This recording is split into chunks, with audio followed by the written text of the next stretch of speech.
Good morning बच्चों। आज हम क्लास 12th की बुक आरोह भाग 2 का खंड काव्य पढ़ेंगे। उसमें से कविता आत्मपरिचय, जिसके कवि का नाम है हरिवंश राय बच्चन। इनकी कविता को हम देखेंगे पूरी तरह से। इसके क्वेश्चन आंसर पढ़ेंगे। इसी तरह से पूरे जितने भी सिलेबस में जितनी भी कविताएं दी गई हैं सबका अध्ययन हम करेंगे। तो सबसे पहले आज हम देख लेते हैं आत्म परिचय का। तो इसका केंद्रीय भाव क्या है, इसके बारे में थोड़ा सा जान लेते हैं। केंद्रीय भाव कविता आत्म परिचय में कवि का मानना है कि स्वयं को जानना। आत्म परिचय मतलब स्वयं का परिचय देना, स्वयं के बारे में जाना दुनिया को जानने से ज़्यादा कठिन कार्य है। कवि के अनुसार दुनिया को जानने से ज़्यादा अपने आप को स्वयं को जानना कठिन कार्य है। व्यक्ति के लिए समाज से निरपेक्ष एवं उदासीन रहना संभव नहीं है। संसार से पूरी तरह तटस्थ रह जाना भी मुश्किल है। अपने ढंग से जीने वालों को दुनिया समझ नहीं पाती, वे आलोचनाओं के शिकार होते हैं। कभी किसी प्रिय की मधुर यादों से झंकृत हृदय में सभी के लिए प्यार लिए फिरता है। संसार जीवन का कड़वाहट के बावजूद कवि के हृदय में सबके लिए प्यार है। यह संसार कवि को अपूर्ण लगता है। संसार के लोग जहाँ वैभव अर्थात धन दौलत के पीछे दौड़ते हैं, वहीं कवि कदम कदम पर उस स्थिति को ठुकराता है। कवि संसार के आकर्षण से दूर अपनी ही दुनिया में मस्त दीवानों की तरह रहता है। वे सुख और दुख दोनों स्थितियों को समान भाव से सहन कर मग्न रहने का संदेश देते हैं। आत्मपरिचय कविता की भाषा सरल, प्रवाहमयी, साहित्यिक खड़ी बोली है। कविता में श्रृंगार रस का प्रयोग हुआ है। आत्मकथात्मक शैली ज्ञात्मकता से युक्त है। जग जीवन स्नेह सुरा जग झुक झुक में अनुप्रास अलंकार है। स्नेह सुरा भवसागर एवं भव मौजों में रूपक अलंकार है। स्नेह रूपी सुरा, भव रूपी सागर, भव रूपी मौजे, उसमें सब में क्या है? रूपक अलंकार है। और मैं और जग और में यमक अलंकार है। और 2 बार आया है, दोनों और का अलग अलग अर्थ लिया गया है इसमें, इसलिए इसमें यमक अलंकार है। उन मादों में अवसाद बाहर हंसा रुलाती भीतर, और शीतल वाणी में आग पंक्तियों में विरोधाभास अलंकार है। अब इसके बाद इसके क्वेश्चन आंसर किस तरह से आते हैं। काव्यांश पर आधारित जो बहुविकल्पीय प्रश्न होते हैं, 5 अंक के आपके सिलेबस में आएंगे, तो उसको देख लेते हैं। जैसे मैं जग जीवन का भार लिए फिरता हूँ, फिर भी जीवन में प्यार लिए फिरता हूँ। कर दिया किसी ने झंकृत जिसको छूकर, मैं सांसों के 2 तार लिए फिरता हूँ। मैं स्नेह सुरा का पान किया करता हूँ, मैं कभी न जग का ध्यान किया करता हूँ। जग पूछ रहा उनको जो जग की गाते, मैं अपने मन का गान किया करता हूँ। मैं निज उर के उद्गार लिए फिरता हूँ, मैं जग जीवन में प्यार लिए फिरता हूँ। मैं निज उर के उद्गार लिए फिरता हूँ, मैं निज उर के उपहार लिए फिरता हूँ। है यह अपूर्ण संसार न मुझको भाता, मैं स्वप्नों का संसार लिए फिरता हूँ। इसमें क्वेश्चन आंसर कौन कौन से बनते हैं देख लेते हैं एक बार। ये देखिए, आत्मपरिचय कविता के कवि कौन हैं? आत्मपरिचय कविता के कवि कौन हैं? रामधारी सिंह दिनकर, हरिवंश राय बच्चन, सुमित्रा नंदन पंत और महादेव वर्मा। इनमें से आत्मपरिचय के कवि कौन से हैं? तो कौन से हैं? हरिवंश राय बच्चन जी इस कविता के कवि हैं। सेकंड देख लेते हैं, कवि किसका भार लिए फिरता है? कवि जो है किसका भार लिए फिरता है? अपने मित्रों का, आसपास का, नेताओं का, जगजीवन का। तो मित्रों का भार, तो जग जीवन का भार लिए फिरता हूँ, सबसे पहली लाइन आपकी है। तो क्या लिए फिर रहे हैं? जग जीवन का भार। ये खा ऑप्शन आपका सही हो गया। तीसरा क्वेश्चन इसके है, कवि अपने जीवन में क्या लिए फिरता है? भूख लिए फिरता है, या फिर प्यास लिए फिरता है, या उल्लास लिए फिरता है, या प्यार लिए फिरता है? कवि जो है क्या लिए फिर रहा है? ये प्यार लिए फिरता है। अगला क्वेश्चन देखते हैं, कवि किस सुरा का पान करता है? स्नेह, उमंग, ईर्ष्या, सुधा। लाइन है इसमें, मैं स्नेह सुरा का पान किया करता हूँ। तो कौन सी, क्या, किस सुरा का पान करते हैं? स्नेह सुरा का पान किया करते हैं कवि। ये है आपका ऑप्शन नंबर फर्स्ट सही हो गया, स्नेह सुरा। कवि संसार को अपूर्ण क्यों मानता है? कवि के अनुसार संसार कैसा है? कवि के अनुसार यह संसार जो है बनावटी और झूठा है, सही है। उसमें प्रेम नहीं है, वो भी सही है। और कवि के अनुसार सभी यहाँ के संसार के सभी मनुष्य क्या हैं? स्वार्थी हैं। तो ये तीनों ऑप्शन सही हैं, अर्थात ये क्या हो गया आपका चौथा ऑप्शन, ये सभी सही हैं। ये चौथा ऑप्शन सही है। और इस पूरी कविता का जितने का पैराग्राफ का यहाँ पे आंसर क्वेश्चन दिया गया, उसका आंसर जो है यहाँ पे हम डाल दिए हैं, आप लोग बाद में देख सकते हैं। ये देखिए आपका क्वेश्चन का आंसर पाँचों का यहाँ पर ऐसे दे दिया गया है। इसके अलावा इसके बाद उसकी अगली लाइन जो है, काव्यांश को देखते हैं। अगला काव्यांश उसमें से जो बनता है, काव्यांश नंबर 2, मैं जला हृदय में अग्नि दहा करता हूँ, सुख दुख दोनों में मग्न रहा करता हूँ। भव सागर तरने को मौज बनाए, भव सागर तरने को नाव बनाए, मैं भव मौजों पर मस्त बहा करता हूँ। मैं यौवन का उन्माद लिए फिरता हूँ, उन्मादों में अवसाद लिए फिरता हूँ। जो मुझको बाहर हंसा रुलाती भीतर। देखिए भी बताया गया था कि इसमें क्या है, विरोधाभास अलंकार है। मैं हाय किसी की याद लिए फिरता हूँ, कर यत्न मिटे सब सत्य किसी ने जाना। नादान वही है हाय जहाँ पर दाना, फिर मूढ़ न क्या जग जो इस पर भी सीखे। मैं सीख रहा हूँ सीखा ज्ञान भुलाना। इसमें देखिए कौन कौन से क्वेश्चन बनते हैं। मानव की मनः स्थिति कैसी है? मानव की मनः स्थिति कैसी है? तो मानव की मनः स्थिति इसमें क्या बताई गई है? अवसादग्रस्त हैं, उन्मादी भी हैं, उत्साहयुक्त भी हैं। तो तीनों सही है, इसका मतलब उपरोक्त सभी। ये ऑप्शन नंबर घ आपका सही हो जाता है। कवि के हृदय में कौन सी आग है? स्मृतियों की आग है, युवावस्था की आग है, प्रौढ़ावस्था की आग है, या फिर वृद्धावस्था की आग है? कौन सी आग है कवि के हृदय में? अब देखिए, कवि के हृदय में स्मृतियों की आग है, वो किसी की याद में जल रहे हैं, विरह में हैं, वियोग में। तो उनको बताया गया है कौन सी आग है, तो स्मृतियों की आग उनके अंदर है। भव सागर में कौन सा अलंकार है? अभी ऊपर बताया गया भव सागर मतलब कि भव रूपी सागर, इसमें कौन सा अलंकार है? उत्प्रेक्षा अलंकार है? नहीं है। यमक अलंकार है? नहीं है। श्लेष है? नहीं है। ये आपका ऑप्शन नंबर ख रूपक, यही सही है। आगे देखते हैं।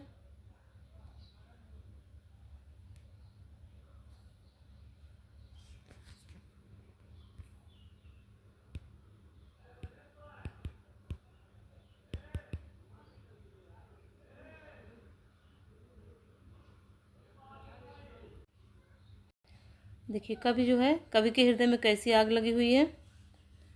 कवि के हृदय में स्मृतियों की आग लगी हुई है।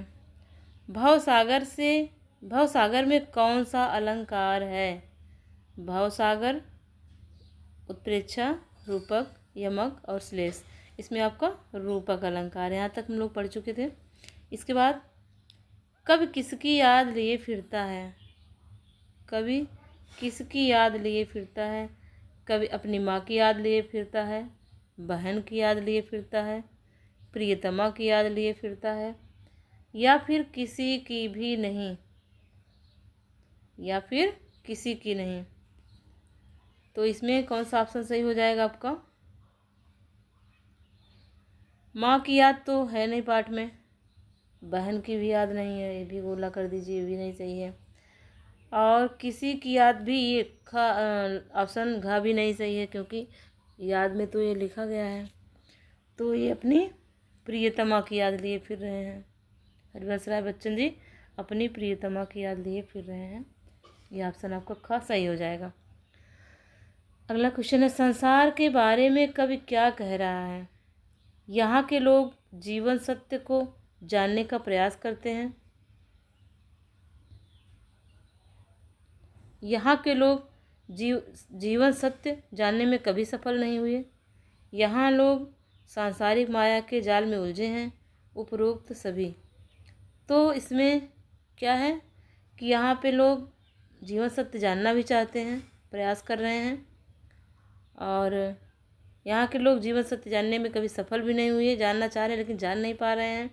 सांसारिक माया में उलझे पड़े हुए हैं, भी सही है। तो ऑप्शन नंबर घ यही उपरोक्त सभी यही आपका सही है। इसके बाद अगला देखते हैं। तीसरा अभ्यास के लिए आपका जो तीसरा मैंने दिया है उसको देख लेते हैं। मैं और जग और कहाँ का नाता, मैं बना बना कितने जग रोज मिटाता। जिस पृथ्वी पर जोड़ा करता वैभव, मैं प्रतिपग से उस पृथ्वी को ठुकराता। मैं निज रोदन में राग लिए फिरता हूँ, शीतल वाणी में आग लिए फिरता हूँ। हो जिस पर भूपों के प्रासाद निछावर, मैं वह खंडहर का भाग लिए फिरता हूँ। मैं रोया इसको तुम कहते हो गाना, मैं रोया इसको तुम कहते हो गाना। मैं फूट पड़ा तुम इसको कहते छंद बनाना। क्यों कवि कहकर संसार मुझे अपनाए, क्यों कवि कहकर संसार मुझे अपनाए। मैं दुनिया का हूँ एक नया दीवाना। मैं दीवानों का भेष लिए फिरता हूँ, मैं मादकता निशेष लिए फिरता हूँ। जिसको सुनकर जग झूम झुके लहराए, जिसको सुनकर जग झूम झुके लहराए। मैं मस्ती का संदेश लिए फिरता हूँ, मैं मस्ती का संदेश लिए फिरता हूँ।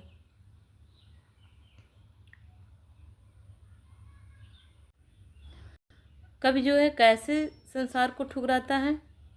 ईमानदार संसार को ठुकराता है, सत्यनिष्ठ को, कर्मशील को, वैभवशाली को। किसको ठुकरा रहा है? कवि जो है वैभवशाली को ठुकरा रहा है। कवि के फूट पड़ने को समाज में क्या कहा गया है? छंद बनाना, बहाने बनाना, आंसू बहाना, अभिनय करना। क्या कहा गया है? तो इसमें इसका ऑप्शन का सही है, छंद बनाना। कवि की वाणी की क्या विशेषता है? कवि की वाणी कैसी है? मृदुलता है, कठोरता है, उग्रता है, शीतलता है। कैसी वाणी है कवि की? कवि की वाणी जो है शीतल वाणी है। शीतल वाणी में आग लिए फिरता हूँ ना, तो कवि की वाणी कैसी है? शीतलता युक्त वाणी है इनकी।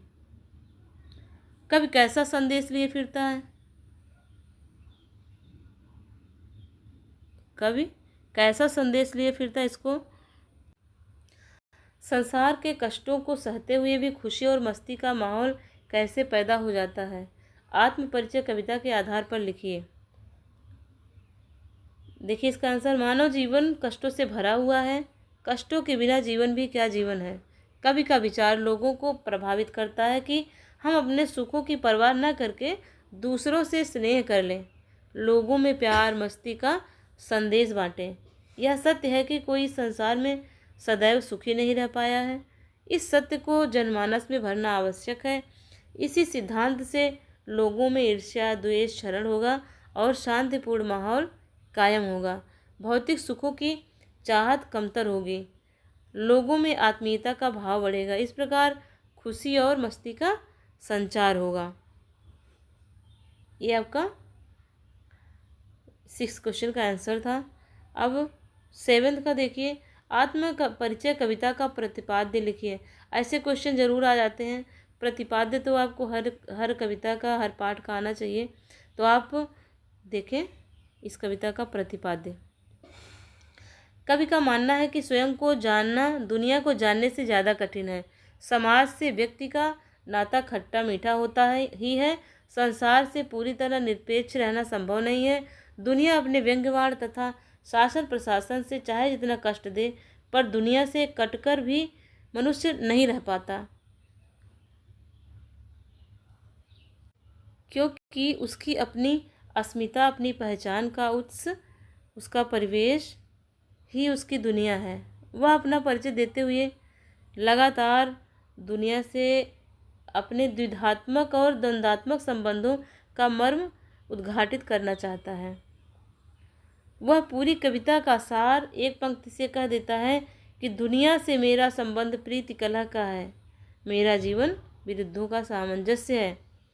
ये आपके क्वेश्चन का आंसर हुआ, आपकी कविता का प्रतिपाद्य हुआ। इसको आपको आना ही चाहिए, क्योंकि हर पेपर में लगभग प्रतिपाद्य जो होता है वो पूछ लिया जाता है। आप इसको तैयार करके रखें। आप इसका स्क्रीनशॉट भी ले सकते हैं। ओके, अगला देखते हैं 8th क्वेश्चन। कवि कहता है, क्वेश्चन देखिए पहले। आत्म परिचय कविता को दृष्टि में रखते हुए कवि की मनोदशा को अपने शब्दों में प्रस्तुत कीजिए। अब इसमें क्या है, कवि की मनोदशा का वर्णन करना है। जैसे आपने प्रतिपाद्य किया उसी से रिलेटेड ये क्वेश्चन आपका है। इसमें भी आप उनकी मनोदशा का चित्रण करेंगे, उनकी मनोदशा को अपने शब्दों में बताएंगे। देखिए क्या लिखना है। कवि कहता है कि यद्यपि वह संसार कठिनाइयों से जूझ रहा है। कवि कहता है कि यद्यपि वह सांसारिक कठिनाइयों से जूझ रहा है, फिर भी वह उस जीवन से प्यार करता है। वह अपनी आशाओं और निराशाओं से संतुष्ट है। वह संसार से मिले प्रेम और स्नेह की परवाह नहीं करता, क्योंकि संसार उन्हीं लोगों की जयकार करता है जो इच्छानुसार व्यवहार करते हैं। मतलब उसी का गुणगान करेंगे जो उनका गुणगान करेंगे। लोग एक दूसरे की प्रशंसा करेंगे तो वही संसार को अच्छा लगता है। वह अपनी धुन में रहने वाला व्यक्ति, लेकिन कवि जो है ऐसा नहीं है। कवि कैसे हैं? कवि अपने हिसाब से रहने वाले व्यक्ति हैं। वो किसी की गाने वाले नहीं हैं, किसी की जय जयकार करने वाले नहीं हैं, क्योंकि कवि जो है संतोषी प्रवृत्ति के हैं। वह अपनी वाणी के जरिए अपना आक्रोश व्यक्त करते हैं। लाइन दी गई है ना, शीतल वाणी में आग लिए फिरता हूँ। तो उनकी शीतल वाणी, ये वाणी तो शीतल है, लेकिन आक्रोश व्यक्त करने के लिए उन्होंने प्रयोग किया है। तो शीतल वाणी के जरिए अपना आक्रोश व्यक्त करते हैं। उनकी व्यथा शब्दों के माध्यम से प्रकट होती है। प्रकाट लिखा है, ये गलत है आपका। प्रकट होती है। उनकी व्यथा शब्दों के माध्यम से प्रकट होती है, तो संसार उसे गाना मानता है। जब अपनी कविता के माध्यम से कवि अपनी भावनाओं को व्यक्त करते हैं तो संसार के लोग उसे गाना मानते हैं, उसे छंद मानते हैं कि बहुत अच्छा छंद बनाया। उनके छंदों की प्रशंसा करते हैं। उनके अंदर व्याप्त जो उनकी पीड़ा है उसको वो नहीं देखते हैं। वह संसार का अपने गीतों, द्वंद्वों के माध्यम से प्रसन्न करने का प्रयास करता है। कवि अपने सामंजस्य बनाए रखने के लिए कहता है कि इन सबके बीच अपना संबंध, सामंजस्य बना के रखना श्रेयस्कर होता है, ऐसा कवि बोलता है। तो ये आपका क्वेश्चन नंबर 8 का आंसर हो गया। और 1-2 क्वेश्चन और देख लेते हैं, बस एक क्वेश्चन इसका। कवि को संसार अपूर्ण क्यों लगता है? आंसर देखिए इसका। कवि भावनाओं को प्रमुखता देता है। वह सांसारिक बंधनों को नहीं